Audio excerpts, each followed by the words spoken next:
திண்டுக்கல் நகர் மற்றும் சுற்றுவட்டார பகுதிகளில் அரை மணி நேரம் மழை பெய்தது. விவரங்களை செய்தியாளர் சங்கரிடம் கேட்கலாம். சங்கர், நிலவரம்.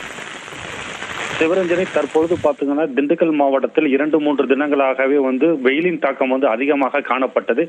இதனால் பகல் நேரங்களில் பொதுமக்கள் வெளியே செல்லக்கூடிய சூழ்நிலைகளை தவிர்த்து இல்லங்களிலேயே இருக்கக்கூடிய ஒரு சூழ்நிலை நிலவி வந்த நிலையில் இன்று மதியம் திண்டுக்கல் மற்றும் கிராம பகுதிகளில் சுமார் அரை மணி நேரத்திற்கு மேலாக மழையானது கொட்டி தீர்த்தது. திண்டுக்கல் ஆரம் காலனி, ரவுண்ட் ரோடு புதூர், அனுமந்த நகர் பேருந்து நிலையம், நாகல் நகர் மற்றும் அது மட்டுமல்லாமல் நத்தம், மயிலாப்பூர், அனுப்பம்பட்டி, அனுமந்தராயன் கோட்டை, குட்டியப்பட்டி உள்ளிட்ட கிராம பகுதிகளிலும் மழையானது கொட்டி தீர்த்த காரணத்தினால் சாலைகளில் பெருக்கெடுத்து வெள்ள நீரானது ஓடியது. இதனால் உஷ்ண நிலை குறைந்து குளுமையான நிலை நிலவி வருகிறது.